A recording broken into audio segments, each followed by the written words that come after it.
And welcome to my class and stories. अभी हम discuss करेंगे NIOS का चैप क्लास टेंथ का साइकोलॉजी का चैप्टर 2 एंशंट वर्ल्ड। उसका रिमेनिंग जो पार्ट रह गया था उसको डिस्कस करेंगे। इंडस वैली सिविलाइजेशन तक हमने डिस्कस कर लिया था। उसके आगे टाउन प्लानिंग। टाउन प्लानिंग क्या होता है कि टाउन प्लानिंग कैसे बनते थे, पहले जो सोसाइटी थी उसमें टाउन की कैसे डेवलपमेंट हुई। One of the most interesting feature of this civilization was the emerging of the first urban societies in the South Asia। इसमें सबसे पहले जो है इन्होंने साउथ एशिया में सबसे पहले एक टाउन सोसाइटी बनाई थी। The most remarkable aspect of the high level of sophisticated in town planning and craft and the culture.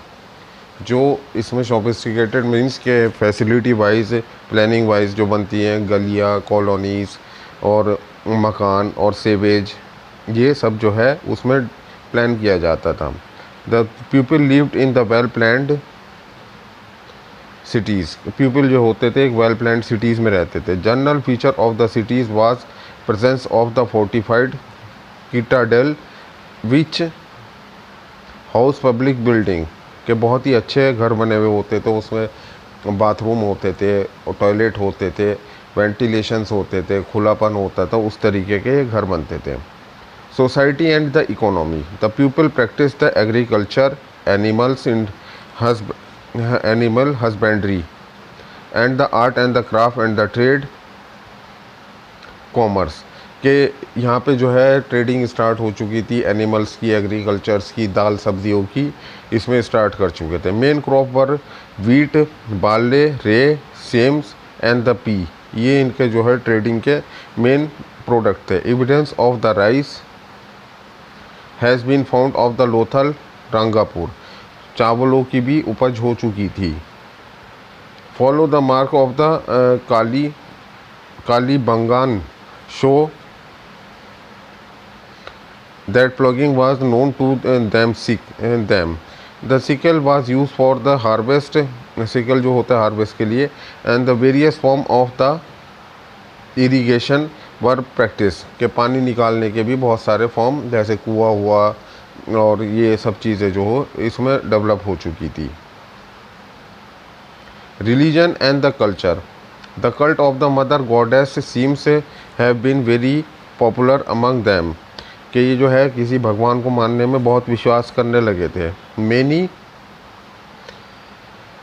फिगरीज of the mother goddess have been found कि इसमें जो है कि किसी एक भगवान को मानते थे। And one male deity also has been found. Mohenjodaro which has been called the prototype of the lord Shiva.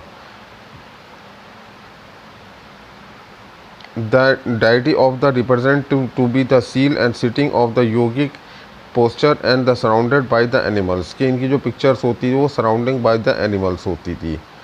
Technical skills. They had also acquired the high level of the technical skill. इनके पास जो है होती थी कारागरी भी आ चुकी थी। They had knowledge of the urban engineering के जो मॉडर्न इंजीनियरिंग जैसे कि उस वक्त की जो लेटेस्ट इंजीनियरिंग थी उसको भी वो करने लगे थे। Weight and the measure, health and the hygiene, health और हाइजीन का भी वो ध्यान रखने लगे थे। They also know how to write कि उनको लिखना भी आ गया था। They used script which was not yet been disappeared कि अभी वो जो स्क्रिप्ट लिखी थी वो अभी लिखी हुई है, जो उनके पीसेस मिले हैं उस पर। Decline. It is difficult to say that what the actually cause of the ultimate decline of the civilization कि इसका कोई एविडेंस नहीं है कि सिविलाइजेशन क्यों ख़त्म हुई। The natural climate seem to be the most important cause of the decline of this civilisation. कुछ नेचुरल डिज़ास्टर, प्राकृतिक आपदा हुई होंगी जो इसके डेक्लाइन की ख़त्म होने की संभावना को दर्शाते हैं। Requiring the flood and the drying up the rivers or decreasing of the soil fertility, deforestation due to constant consumption of the wood and the earthquake and the sensitive rainfall and the extinction of the desert seem to have played the havoc with this civilization। Earthquake हो सकता है, बाढ़ हो सकती है, कुछ भी हो सकता है, सूखा हो सकता है, रेनफॉल हो सकता है, बहुत ज़्यादा बारिश हो सकती है, कुछ भी वजह से ये सिविलाइजेशन ख़त्म हुई है। यही एक सिविलाइजेशन, इंडस वैली सिविलाइजेशन का एक एंड है। अब हम डिस्कस करेंगे iron age and civilisation. The iron age began to the 3000 years ago when it came to be the produce of the large scale of the iron it use become to the common, कि iron age जो है 3000 साल पहले शुरू हुई थी और इसका यूजेज कॉमन होना शुरू कर दिया था। It was much cheaper than the stronger than copper and bronze, ये चीपर सस्ती पड़ती थी ब्रोजोन और कॉपर से। So to use the iron tools and the implements enable to our forefather to clear the forest and the reclaim lands of the extension cultivation, के जो इसका iron का यूज़ होता था वो कल्टीवेशन के लिए होता था, फॉरेस्ट को, जंगल पेड़ वगैरह काटने के लिए होता था, और एग्रीकल्चर प्रोडक्ट्स के लिए होता था, और वेपन बनाने के लिए। The use of the iron has the great impact on the transport and the communication, कि आयरन का बहुत अच्छा यूज़ हुआ है ट्रांसपोर्टेशन, इधर से उधर जाने में, यातायात में, और कम्युनिकेशन में, संचार में। Iron RIMS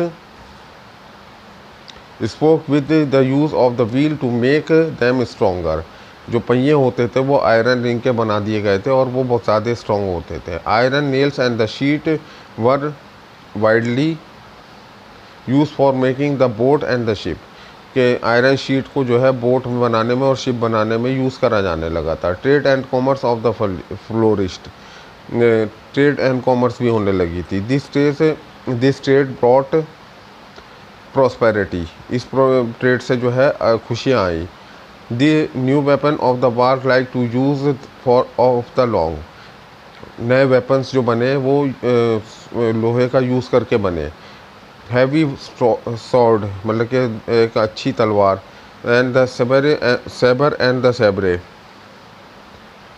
iron sheet and the spear of the lance changing method of the warfare, बहुत सारे वार के जो प्रोडक्ट बनते थे वो आयरन से ही बनते थे। अब इसमें जो आता है Greek civilisation.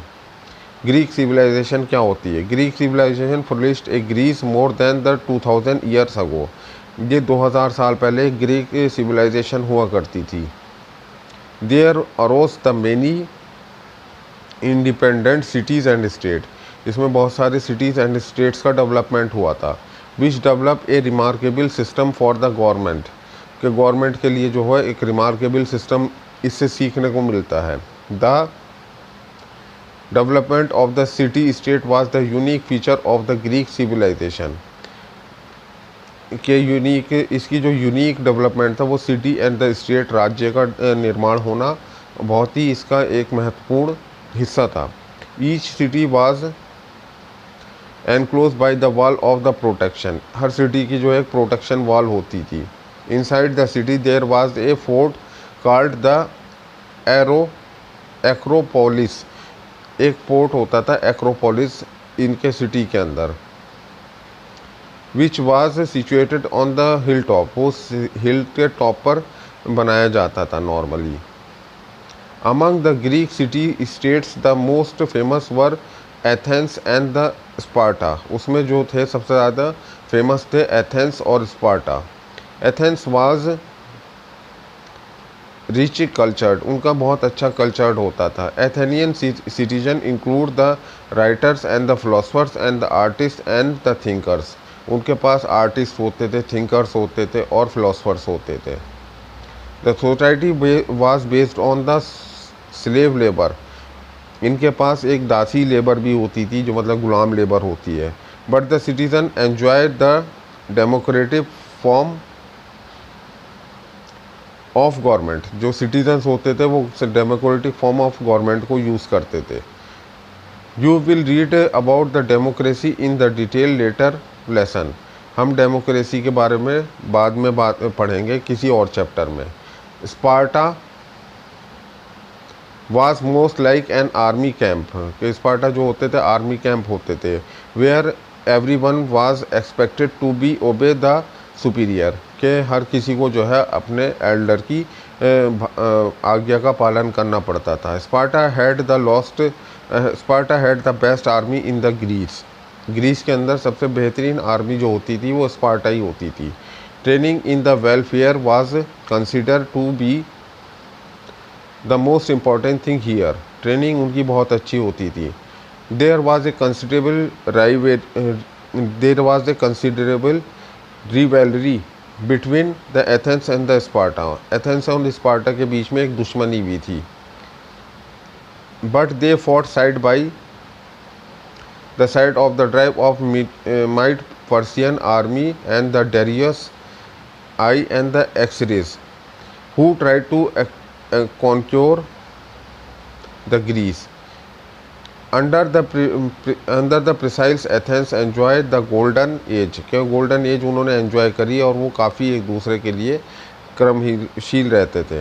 But a long war between Athens and Sparta, एक लॉन्ग वार हुई एथेंस एंड स्पार्टा के बीच में, कॉल्ड द पेलोपोनेसियन वार के नाम से जानी जाती है, which has lasted for the 27 year, जो लगभग चली 27 साल चली है जंग, और रिज़ल्ट आया उसका in defeat of the Athens, Athens उसमें हार गए थे। Do you know the ancient Greece had the distinction of being called the birth place of western civilisation. Western civilisation का जो बर्थ प्लेस हुआ है वो ग्रीस में ही हुआ है। They were pioneer in the art and learning, science and the literature, वो जो है होते थे बहुत अच्छे होते थे art, learning, science and literatures में और स्कल्पचर से। द सोरेकेट, Plato and the Aristotle were the great philosopher whose work were studied even today. Plato और अरिस्टो का जो काम था वो इसी सिविलाइजेशन से आया था और उनको आज भी पढ़ा जाता है। Herodotus and the Thucydides were the famous historians, ये दोनों जो थे फेमस हिस्टोरियंस थे।